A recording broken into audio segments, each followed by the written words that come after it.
le dis. On a perdu le sacré. Merci. Aujourd'hui, quand tu es habillé correctement, on trouve que tu n'es pas hiéré. Tu fais vieille fille. Il faut mettre les seins dehors, les cuisses dehors. Mais un homme, c'est vrai. Vous allez voir, tous les hommes qui aiment se balader avec les filles dénudées, là, leurs femmes se couvrent à la maison. Ils n'emmènent pas ce genre de femmes à la maison. Quand ils osent passer le pas. Parce que la femme, c'est quelque chose, c'est précieux. L'homme aime avoir sa femme pour lui seul. Un homme peut tout pardonner à une femme. Une femme même peut aller jusqu'à se bagarrer avec la maman d'un homme. Il va trouver des excuses à son épouse. Non, maman, tu sais, elle était dans sa mauvaise période, elle avait ses hormones. Mais je ne sais pas s'il y a des hommes qui pardonnent l'infidélité. Mais quand la femme sort, et puis ce qui est pour toi, c'est-à-dire que son intimité, ses cuisses, ses fesses, tout le monde le voit dehors, pourquoi est-ce qu'il va se marier?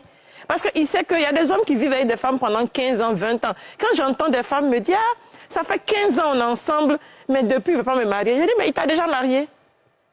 Pendant 15 ans, il te nourrit, il te loge, il t'habille. Tu veux qu'il fasse quoi encore? Tu veux qu'il prenne de l'argent encore pour aller dépenser pour quelque chose qu'il a déjà? Aujourd'hui, si les hommes ne se marient pas, ce sont les femmes qui ont poussé les hommes. À mon humble avis, hein. Quand on dit l'époque, le temps ancien, où les femmes avaient encore leur dignité, les hommes trouvaient le moyen de se marier. Les hommes trouvaient le moyen de se marier. Et les parents savaient que s'ils gardaient leurs filles, ben, elles allaient rester des vieilles filles entre les mains. Donc quand un homme se présentait, on essayait quand même d'arrondir les angles, trouver le juste milieu, permettre au monsieur, avec le peu de moyens qu'il a, de se marier. Aujourd'hui, le mariage est devenu un élément du m'as-tu vu. C'est ça. Qui se marie le mieux? C'est-à-dire que comment on peut aller mettre... Je n'ai jamais compris pourquoi on pouvait mettre des milliers, des centaines de milliers de francs dans une robe qu'on va porter une seule fois. Et bizarrement, on laisse toutes les charges à l'homme. Quand un pauvre monsieur se présente pour dire « je veux me marier », mais on lui laisse tout. Comment on peut mettre dans une facture de mariage la griotte et puis travaillement 2 millions? Et vous voulez que les hommes se marient comment?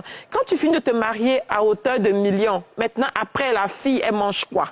Parce que le mariage l'a mis sur un certain piédestal. C'est ça. N'est-ce pas? Ses amis sont venus, ils ont vu un certain piédestal.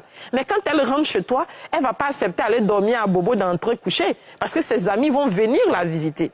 Vous voyez, le regard de l'autre aujourd'hui nous a emmenés vers la perdition. On perd l'essentiel, on perd la consistance même du mariage. C'est la raison pour laquelle il y a beaucoup de divorces. Il y a peu de mariages et beaucoup de divorces. Parce qu'on ne fait pas la part des choses. Et à 80%, la faute vient des femmes.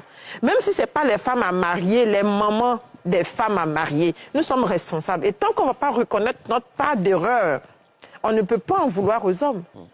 Un homme, quand il vient chez lui, il veut trouver la nourriture pour manger. Aujourd'hui, un homme célibataire, il embauche une nounou, il a sa nourriture bien faite.